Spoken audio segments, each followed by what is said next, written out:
Halo, Assalamualaikum warahmatullahi wabarakatuh. Kembali bertemu dengan saya di channel Hobi Lobet. Channelnya pemain lobet akar rumput, pemain pinggiran, pemain latbran juga. Nah, masih semangat ya untuk menyeting burung lobet. Harus semangat. Pada pembahasan kali ini saya akan membahas tentang proses mengeluarkan dobelan burung lobet single betina dewasa ya.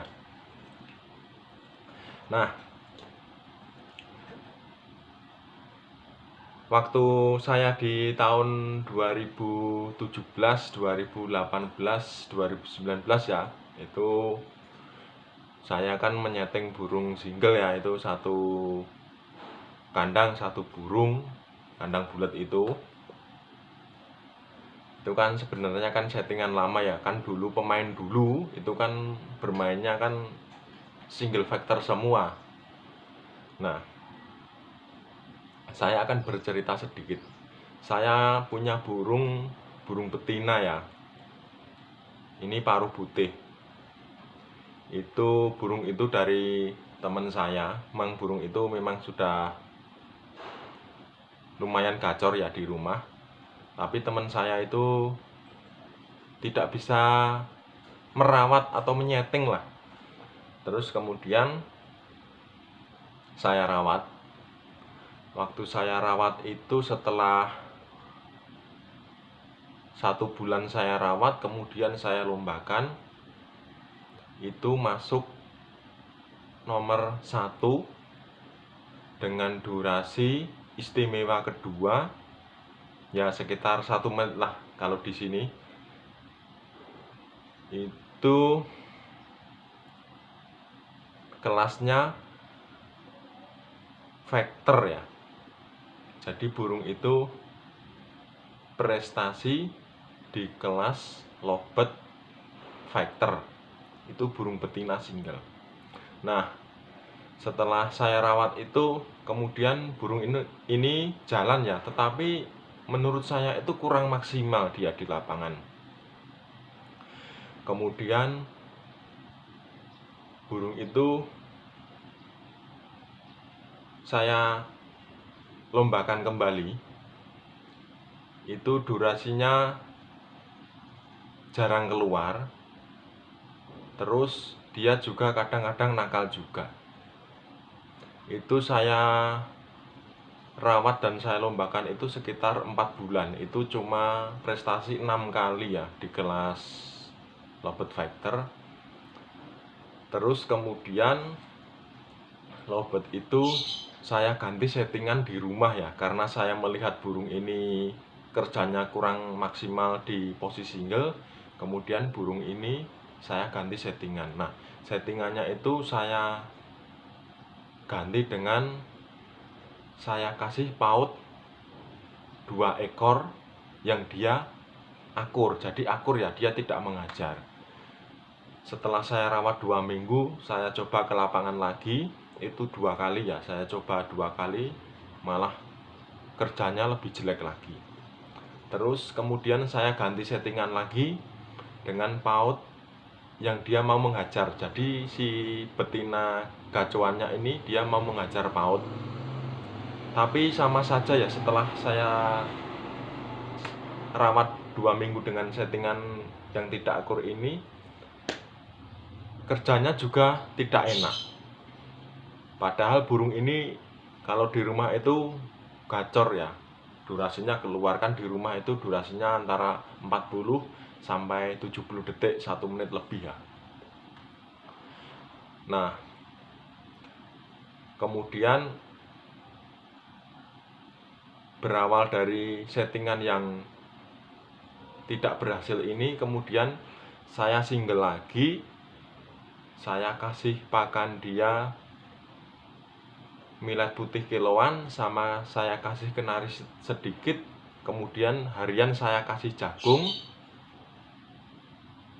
Saya full kerodong. Setiap malam saya kasih masteran burung betina yang mengeluarkan dobelan ya. Jadi masterannya ini lewat HP, burung betina yang sudah ada dobelannya. Nah, sebelumnya kita cek dulu video burung saya.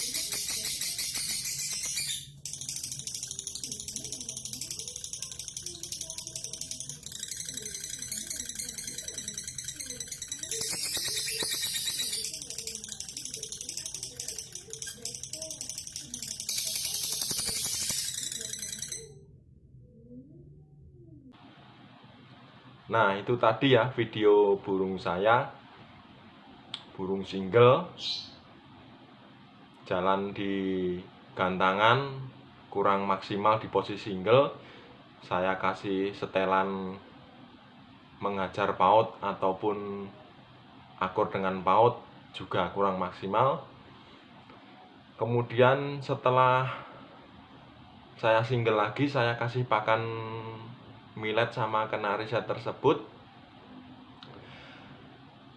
Itu burung itu semakin gacor kalau hariannya ya, semakin gacor. Kemudian burung itu matanya ini agak sipit ya, jadi klepnya yang putih itu dia melebar dan matanya ini semakin sipit. Kemudian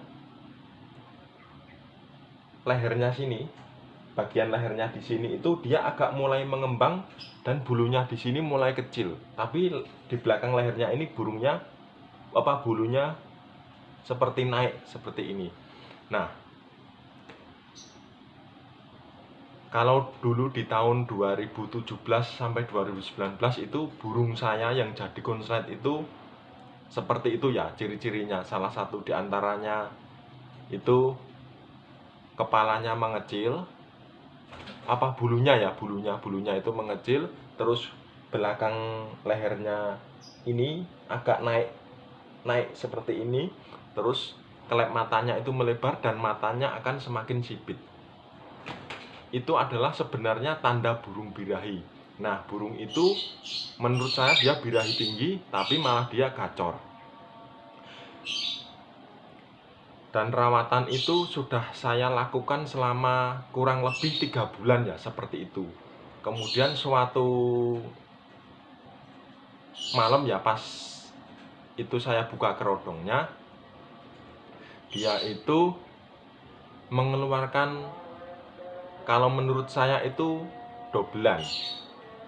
Nah, seperti apa sih dobelan menurut saya? Nah, si burung ini tadi kan dia gini ya, kepalanya kan ngangguk-ngangguk kayak gini ya, ngangguk-ngangguk. Itu tandanya burung itu sebenarnya sudah birahi. Ngangguk-ngangguk gini, terus kemudian dia ngekek sekitar 3 detik, 4 detik, 5 detik. Kemudian dia begitu lagi, kepalanya ngangguk-ngangguk gini, kemudian dia bunyi lagi. Itu sampai saya mendengar itu kurang lebih dia 5 kali ya. Jadi dia nggak pakai wek gitu, nggak. Jadi dia gini, ngangguk, terus kemudian dia bunyi tat, itu cuma 5 detik.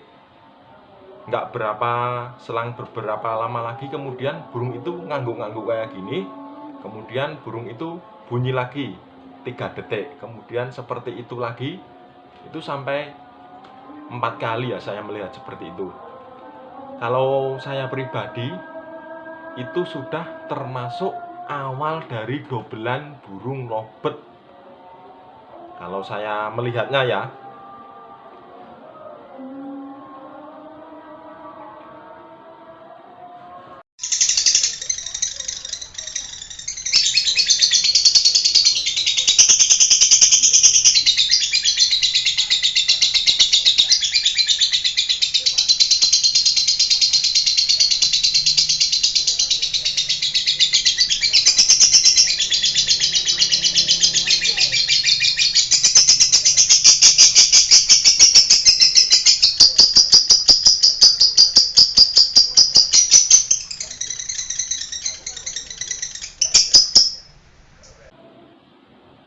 Nah, jadi seperti itu ya rawatan saya mengeluarkan dobelan burung betina. Jadi sebenarnya di sini itu saya ingin burung ini harus konslet, itu enggak. Sebenarnya itu adalah tahapan dari rawatan-rawatan ketika dia di posisi single nggak enak, terus dikasih untulan ataupun koloni paut, dia masih nggak enak juga di lapangan, dan akhirnya kemudian saya setting seperti itu.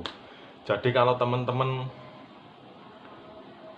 yang masih belajar tentang lovebird itu nggak usah mikirin, wah burung saya harus punya burung konslet nih, saya harus cetak jadi konslet. Itu jangan seperti itu ya. Itu berpikirnya gini aja, bagaimana burung ini kerja maksimal di lapangan. Kalaupun itu mau konslet atau sengaja dibuat konslet, itu menurut saya rezeki ya. Kalau punya uang mah enak, tinggal beli aja burung jadi langsung konslet bawa ke lapangan. Nah, saya punya burung konslet gitu. Karena saya kan pemain pinggiran ya, pemain latberan, saya nggak punya uang yang banyak untuk sekedar membeli bahan yang sudah ngedobel, itu pun saya nggak punya uangnya. Jadi saya merawat, saya maksimalkan dia di lapangan, seperti itu ya. Nah, rawatan tadi burung itu saya single, satu kamar sendiri, saya kasih millet kiloan, saya tambah kenari seed untuk makanan hariannya. Kemudian saya kasih masteran itu lewat HP. Setiap malam saya kerodong, kalau siangnya enggak, tapi sendiri, tanpa mandi, tanpa jemur ya, full jagung juga. Nah, itu sudah saya rawat selama 3 bulan lebih. Dia baru belajar mengeluarkan dobelan-dobelan yang seperti itu. Nah, nanti sampai kapan ya saya sendiri juga nggak tahu, entah sampai kapan. Yang penting kalau saya pribadi, kalau mau proses ke selanjutnya atau penjodohan, itu saya tunggu dulu dobelannya itu nanti durasi ngekeknya itu hampir sama. Misalnya ya habis ngangguk-ngangguk keluar 20 detik, nanti ya seperti itu ngangguk-ngangguk lagi keluar 25 detik. Itu menurut saya burung itu sudah siap untuk dijodohkan. Nah, sebelum dijodohkan, bagusnya lovebird itu dibawa ke lapangan lagi ya. Entah mau apa, di pedok, di bawah, atau syukur-syukur lebih bagus digantangin lagi kalau punya uang. Tapi kemungkinan untuk jalan burung seperti itu agak susah juga ya. Nah, seperti itu.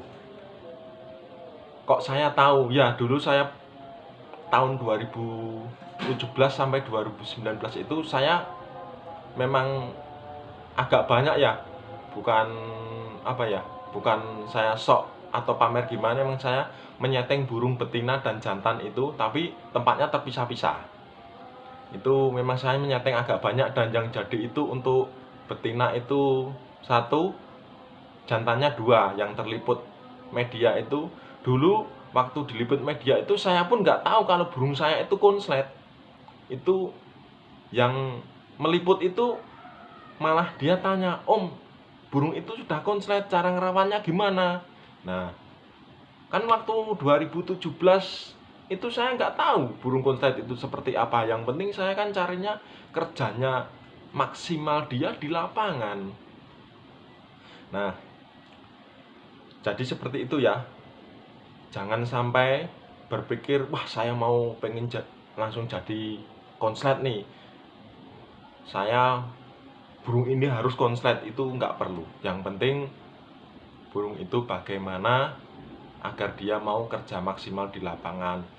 Berawal dari single dulu ya, tentunya single, kemudian kasih koloni ini bisa untulan dengan paut, akur maupun tidak akur.